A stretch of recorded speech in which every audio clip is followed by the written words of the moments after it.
La evolución de la economía argentina evidencia una situación de recesión, esta inflación de la cual hemos hablado muchas veces.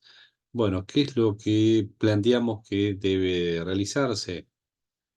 Humildemente, por supuesto, hay que recuperar la competitividad, hay que bajar impuestos, alentar el proceso de ahorro e inversión. Queda en el gobierno de Milei, el ministro de Economía Caputo, el combinar las medidas para poder lograr eso.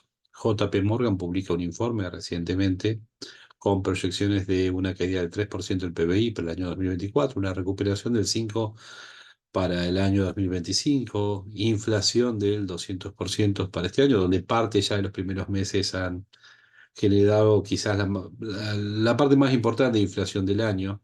Para el 2025 son bastante optimistas, la inflación bajaría al 40%, un tipo de cambio oficial que llegaría a 1.500 para final del año, o sea que de 860 aproximadamente actual a 1.500 tenemos un aumento que no compensaría el total de la inflación y al mismo tiempo estamos hablando de que ha estado aumentando 2% por año.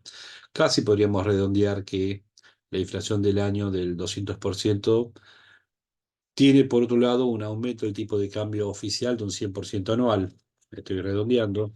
O sea que se marca un atraso cambiario para todo el año 2024. No es un problema de Argentina solamente el atraso cambiario, lo podemos ver en países vecinos como Uruguay, donde el agro está pidiendo una suba del tipo de cambio a 60, del 36,2 actuales.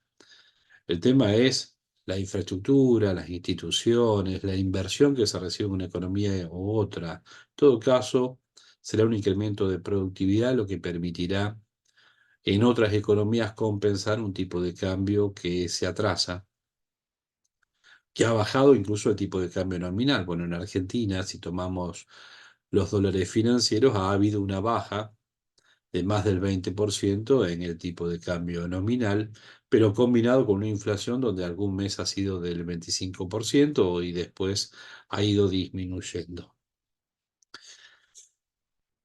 El gran tema es qué podemos hacer y qué circunstancias estamos viviendo. Primero, el tipo de cambio oficial que se evidencia que el Banco Central plantea que va a ajustar un 2% a nivel mensual, por supuesto que implica un tipo de cambio demasiado bajo para la realidad que estamos viendo de inflación en la economía. Si se abre el cepo para el dólar, ahorro, importación, incluso el financiero al cual no todos pueden acceder, pero todavía se mantienen las restricciones dado el acceso a algún tipo de beneficio durante la pandemia. Incluso se reconoce que hay que pagar las deudas de importaciones del periodo de masa, porque el bono libertario ha absorbido 7.000 millones de dólares. Depende de cómo lo midan, como máximo es el 20% de esa deuda. Tenemos deuda nueva de importaciones que se calcula en cerca de 7.000 millones de dólares. Tenemos que permitir y resolver el problema de algunas deudas en dólares, ya sean provinciales, hay deudas con organismos supranacionales que vamos refinanciando, incluso el swap chino, que o se renueva o hay que pagarlo. Entonces, ¿para qué atrasar el tipo de cambio por el cepo? Porque salir el cepo también implica un ajuste cambiario con una retroalimentación en el propio esquema de inflación y atraso cambiario y de evaluación o depreciación que se puede dar en una economía. Por eso es que se quiere mantener ese tipo de cambio, aunque sea atrasado, para estabilizar. Mientras que alguien nos financie, esto lo vamos a poder hacer. Ya lo hemos hecho y hay videos donde hablo de la experiencia desde la tablita cambiaria de Martínez de Oz, incluso el atraso cambiario que se da en el propio gobierno de Macri, hasta incluso otro como reestudiado que es el de la convertibilidad. Bueno, ¿cómo recuperar competitividad sin necesariamente un ajuste del tipo de cambio nominal, ya que no es la posición que se va a tomar? Y probemos, dado que Supuestamente hay un superávit fiscal que se lo muestra como gran triunfo de esta gestión en lo que es la baja de impuestos. Soy liberal, voy a estar a favor de lo que es reducir impuestos. Para decir, bueno, pero el Estado está desfinanciado, tiene una deuda tremenda, todo. Veamos si podemos comenzar con una disminución paulatina, como lo hizo Macri en su momento, anunciando bajas graduales de retenciones que ya den incentivos. Algo que es fundamental, la inversión, con una proyección a futuro de que van a estar desapareciendo directamente esas retenciones. Sabemos que fiscalmente son necesarias. Ahora es una redistribución del ingreso que no se da en otras economías y que incentiva la reinversión de utilidades o de flujos libres en otras economías y no acá. Estamos viendo muy por debajo de nuestro potencial agrícola. Más allá que tenemos que dar valor agregado y ser, como una vez se planteó, el vendedor de bienes de origen agrícola e industriales y no necesariamente del producto agrícola. Pero saquemos retenciones, comencemos con el proceso de baja de retenciones. La baja de impuestos provinciales como ingresos brutos que afectan toda la cadena de valor. Desgravar a lo que es el ahorro e inversión en sí, los impuestos a los créditos y débitos. No puede ser que una sociedad venda una opción y al acreditarse en su cuenta le cobren el impuesto al crédito y débito, desincentiva a la inversión financiera, lo cual me dirán, bien, va la productiva, pero si la productiva no es necesaria, no es necesario la aplicación de esos fondos, es una inversión productiva que demuestre una verdadera rentabilidad, la liquidez en donde la coloco. Tengo que fomentar entidades de ahorro colectivas tendiendo hacia el largo plazo, como eran quizás en el pasado la FJP, en un sistema voluntario. Puedo incentivar los seguros de retiro con aportes extra respecto al ANSES, desgravando de lo que son posiciones de bienes personales, ganancias, puestos créditos y débitos. Y de esa manera tener sociedades que generen ahorro y canalicen esos ahorros hacia lo que más convenga en términos de rentabilidad, que si hay buenos proyectos de inversión serán financiados. Dejar el capital, dejar el dinero libre, evitar la represión financiera. Los bancos actúan como cualquier cosa menos bancos. Toman dinero y se lo prestan al Estado y todavía siguen haciendo eso. Las colocaciones de créditos son reducidas en términos comparables con cualquier economía. Por supuesto que para bajar los impuestos deberé realizar una baja del gasto corriente, eficientizándolo.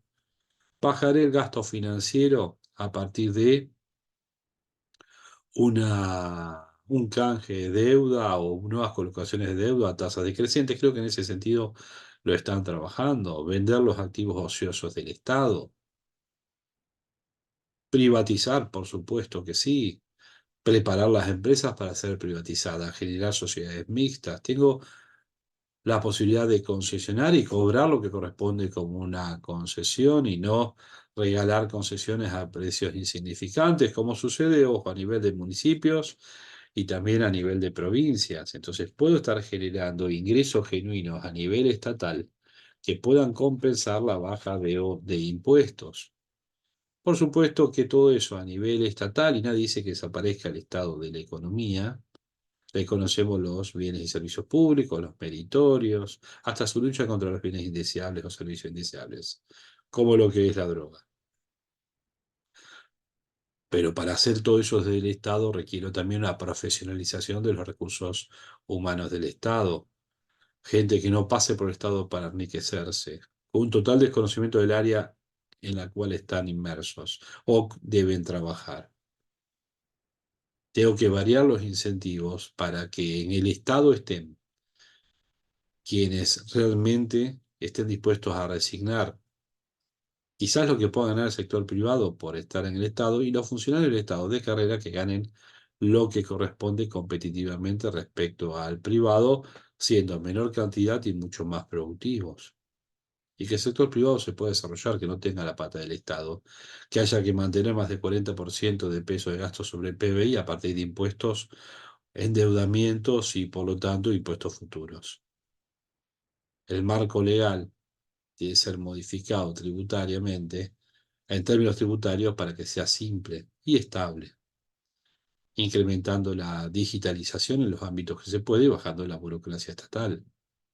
Tenemos que poder dar una empresa, dar de alta una empresa en 24 horas, no tener toda una burocracia, así como también participar en distintos ámbitos como el propio mercado de capitales sin una burocracia que haga imposible el acceso de nuevos jugadores, manteniendo una transparencia en la gestión en todos los ámbitos del Estado, eliminando y manteniendo ese el principio de eliminación de de las financiaciones discrecionales hacia las provincias y los municipios, y que todo eso implique un gasto por encima de lo que corresponde por la coparticipación. O sea que hay muchas maneras para poder estar trabajando en lo que es una vuelta hacia la competitividad. Se requiere de liderazgo para eso. Liderazgo que implique la conformación de equipos robustos en el sentido de una cantidad, tanto en calidad como en cantidad suficiente para abarcar todos los niveles del Estado, alcanzando las regiones alejadas de Buenos Aires que también deben ser gestionadas desde el Estado Nacional en los ámbitos que corresponden. Para eso necesito liderazgo. Necesito, gracias a los recursos humanos, profesionalizados y circunstanciados con la causa de beneficiar a la sociedad, que puedan gestionar. Y por supuesto, muchísimo de comunicación. Ya habíamos planteado en un video, necesitamos liderazgo, gestión y comunicación eficaz. La duda es si, ojo, recién comienza el gobierno, esto es materializable en la práctica. Lamentablemente se ven, no digo casi diariamente, pero muy repetidamente a lo largo de la semana, renuncias de funcionarios que habían asumido hace días en el propio Estado. Algo está fallando. Entra la gente y se va. Y estamos hablando de las cúpulas, pero todavía no han podido cubrir los niveles inferiores. Entonces me faltan designaciones, me faltan organismos que funcionen.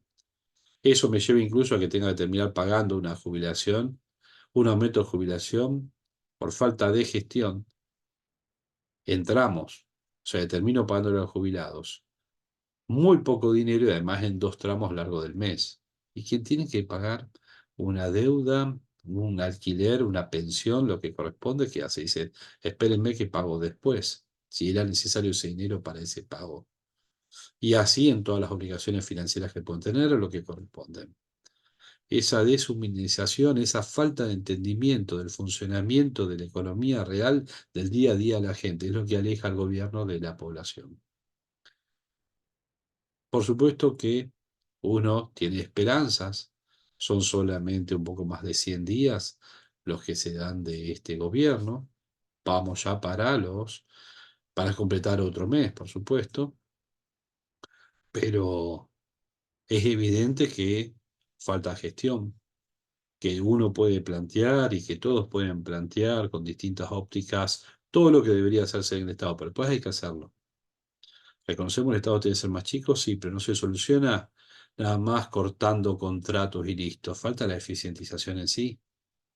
Es más, quizás todos esos contratos eran necesarios para una reubicación o otras funciones en el propio ámbito, en los distintos lugares que estaban. Y si la persona no quería trabajar, bueno, ahí sí terminaba con el contrato. Pero creo que no estuvo ni siquiera la gente de gestión para poder revisar lo que hacía con las personas de distintos puestos de trabajo. Es una posición particular que uno está presentando, sujeto a críticas, nadie es dueño de la verdad. Cualquier consideración la pueden enviar por email a santiagotamoso@gmail.com, debajo de este video o desde la página web en contactos de consultorfinanciero.com.ar. Hasta luego.